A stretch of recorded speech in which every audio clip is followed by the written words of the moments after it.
안녕하세요, 메슬로입니다. 오늘은 제2의 바조라고 불리던 스테반 요베티치에 대해 알아보도록 하겠습니다. 그럼 재밌게 봐주세요. 요베티치는 어린 나이에 세르비아의 파르티잔에서 한 시즌간 19골을 터뜨리는 활약을 펼치며 두각을 나타냈고 18살엔 구단 역사상 최연소 주장에도 등극하며 구단에게 깊은 신뢰를 받았습니다. 어느덧 유럽 최고의 유망주 바늘에 올랐는데요. 그러자 맨유, 레알 마드리드와 같은 명문 클럽들이 접근해왔습니다. 당시 퍼거슨 감독이 요베티치를 레알 마드리드로 빼앗길 수 없다며 59억 원을 크게 베팅하기도 했었죠. 그러나 요베티치는 주전 보장 문제를 이유로 맨유와 레알 마드리드의 오퍼를 거절하고 138억 원을 지불한 피오렌티나의 둥지를 틀었습니다. 요베티치는 피오렌티나에서도 활약을 이어나갔습니다. 090 시즌 이탈리아 무대에서 11골 11도움을 기록하기도 했으며 챔피언스리그에선 리버풀과 미넨을 상대로 멀티골을 넣어 격침시키기도 했는데요. 이처럼 재능 넘치는 신예 등장에 피오렌티나의 팬들은 90년대 이탈리아 축구를 이끈 바조를 연상케 한다고 하여 그를 조조라고 부르기도 했습니다. 그런데 그에게 시련이 찾아왔습니다. 프리시즌에 십자인대 부상을 당해 10-11 시즌을 통째로 날려버린 것이었죠. 당시 스피드와 드리블 돌파가 무기였던 그에겐 굉장히 치명적인 부상이었습니다. 하지만 그는 플레이 스타일의 변화를 주어 힘든 상황을 타게 나갔는데요. 역동적인 플레이 스타일에서 동료들과의 연계를 통해 침투 공간을 활용하는 쇄도 스트라이커로 변모한 것이었습니다. 또한 스피드란 무기를 잃어버린 대신 골 결정력이란 다른 무기를 장착했죠. 이렇듯 전보다 쓰임새가 다양해진 요베티치는 과거와 달리 공격진의 전방위에 출전하며 팀의 약진을 이끌었고 11-12 시즌에는 두 자릿수 득점에 성공했습니다. 그러자 피오렌티나는 어떤 일이 있든 요베티치만은 사수하겠다고 선언하며 그를 중심으로 한 대대적인 스쿼드 보강에 들어갔습니다. 이에 콰드라도, 보라발레로, 아킬라니, 다비드, 피사로까지 그를 보좌할 수 있는 자원들이 대거 영입되었죠. 그러나 언젠가 피오렌티나의 챔피언스리그 진출이 불투명해지자 구단은 그가 원한다면 이적을 허락하겠다며 입장을 선회했습니다. 그리고 그의 매각 소식에 자연스럽게 빅클럽들의 무수한 러브콜이 쏟아졌는데요. 영국 현지 언론들은 아스날의 벵거 감독이 그를 공격진 보강 1순위 영입으로 낙점했다고 전했습니다. 또한 유벤투스도 그의 영입 경쟁에 참전했죠. 당시 요렌테를 영입한 유벤투스는 그의 파트너로 요베티치를 세울 생각을 했습니다. 그러나 피오렌티나와 유벤투스는 오랜 기간 선수 영입 관련으로 불편한 관계였었기 때문에 이 이적이 성사될 수 있을지 의문을 표하는 이들도 있었는데요. 그런데 갑자기 뜬금없이 맨시티가 368억 원이라는 거금을 들여 요베티치를 영입하는 데 성공했습니다. 요베티치의 맨시티 이적 과정은 생각보다 복잡했습니다. 앞서 말했듯 유벤투스는 요베티치를 강하게 원했으며 그 역시 유벤투스로 이적을 원했습니다. 그런데 유벤투스의 지속적인 언플, 선수 흔들기에 진절머리가 난 피오렌티나가 계약을 즉시 중단시켜버리면서 이적이 무산되고 만 것이었는데요. 따라서 유벤투스는 그를 대신해 테베즈를 영입했습니다. 그리고 테베즈를 내보낸 맨시티의 경우에는 그의 대치자로 나폴리의 카바니 영입에 몰두했지만 파리 생제르맹에 빼앗기면서 갑자기 붕 떠버리게 됐고 요베티치를 대치자로 영입하게 된 것이었습니다. 요베티치를 영입한 뒤 페이그리니 감독은 이전부터 그를 강하게 원했다고 이야기했는데 급하게 영입한 느낌은 지울 수 없었습니다. 이와 동시에 네그레도도 영입되며 맨시티는 네그레도, 에딘 제코, 요베티치, 아게로라는 탄탄한 공격진을 구성하게 되었습니다. 그러나 프리미어리그는 요베티치에게 상당히 버거운 무대였는데요. 우선 페이그리니 감독은 네그레도, 아게로 투톱을 선호했으며 설상가상으로 요베티치는 맨시티 입성 후 계속된 잔부상으로 고전했습니다. 그러자 팬들은 경기장이 아닌 구단의 터널캠에만 자주 출연하는 그에게 비난의 목소리를 보내기도 했습니다. 이후 맨시티는 재정적 페어플레이 제도를 위반해 본래 25명까지인 챔피언스리그 스쿼드가 21명으로 감축되는 징계를 받게 되는데 페이그리니 감독은 요베티치를 대신해 2015년 1월에 영입한 윌프리드 보니를 등록하는 결정을 해버렸습니다.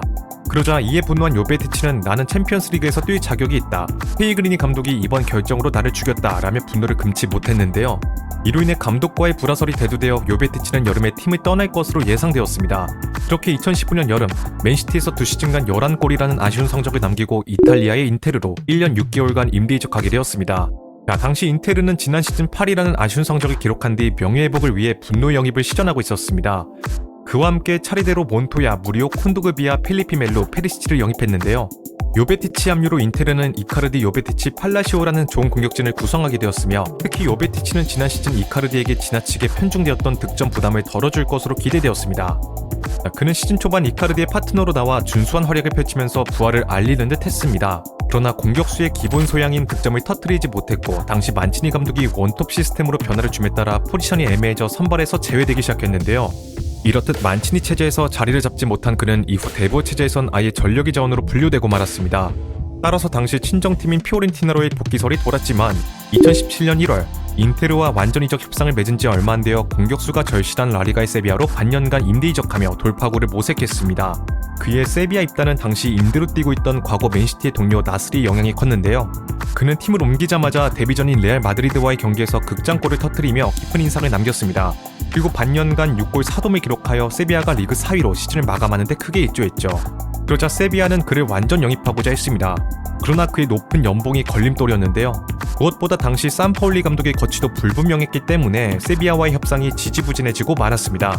결과적으로 요베티치는 은바페의 대체자를 찾던 모나코로 이적했습니다. 그는 은바페의 유선으로 영입된 9명의 선수 중 한 명으로 은바페가 달았던 등번호 10번을 부여받으면서 그를 대체해야 하는 막중한 임무를 맡게 되었습니다.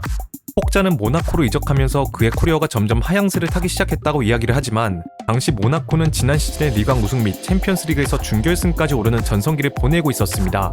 이로 인해 엑소더스가 발생하는 큰 타격을 입기도 했으나 새 판을 짜는 과정에서 요베티치가 팔카오의 파트너로 꼽힌 것이었고, 이런 점을 고려하면 오히려 커리어 하향세가 아닌 상승세에 가까웠다고 할 수 있었는데요. 하지만 요베티치는 기대와 달리 이곳에서 유리몸 기질이 발동하며 고전했습니다. 모나코에 있는 4시즌 동안 리그에서 단 한 번도 1000분을 채 뛰지도 못했죠. 특히 18-19 시즌에 접어들어 또다시 당한 십자인대 부상은 30줄에 접어든 그에게 굉장히 치명적인 부상이었습니다. 그렇게 2021년 모나코와 계약이 만료되며 방출되고 말았는데요. 이후 고향팀인 파르티잔으로의 복귀설이 돌았으나 그는 갑작스럽게 독일의 헤르타 베를린으로 이적했습니다. 베를린은 지난 시즌 리빌딩을 면목으로 베테랑들을 대거 내보내고 리더 없이 시즌을 치르면서 힘든 시기를 보냈었습니다. 다행히 경험 많은 캐디라를 수급해와 반등에 성공하며 겨우 잔류에 성공했었죠. 따라서 요베티치의 영입은 스쿼드의 경험을 더하기 위한 베테랑 영입이었다고 해도 무방했습니다. 그러자 팬들은 요베티치가 건강하게 피치만 밟을 수 있다면 좋은 영입이라고 평가했는데요. 21-22 시즌에 그는 여느 때와 같이 부상으로 자주 이탈하긴 했으나 적은 리그 출전 시간 속에서도 6골을 터뜨리며 글래스와 클래스가 영원하다는 것을 입증했습니다. 그의 출전 여부에 따라 팀의 경기력 차이가 컸기 때문에 팬들은 그가 건강하길 바랬을 정도였죠. 그리고 베를린 구단의 경우에는 해당 시즌 강등 플레이오프까지 갔지만 1승 1패로 극적인 잔류에 성공했습니다. 그러나 이때부터 요베티치의 활약이 미비해지기 시작했는데요. 결국 베를린의 강등과 함께 계약 만료로 팀을 떠나 중소리그를 전전하기 시작했고, 그는 현재 키프로스에서 커리어 말년을 보내고 있습니다. 요베티치는 너무나 어린 나이에 유럽을 뒤흔드는 강한 임팩트를 보여준 탓인지 그의 플레이를 기억하는 팬들의 머릿속엔 여전히 그가 유망주로 남아있습니다. 부상이란 숙명을 피해갔다면 과연 어느 정도로 성장했을지 궁금할 수밖에 없는데요. 여러분들은 오늘 이야기를 들으면서 어떤 생각이 드셨나요? 댓글로 의견을 남겨주시면 감사드리겠습니다. 오늘의 영상은 여기까지입니다.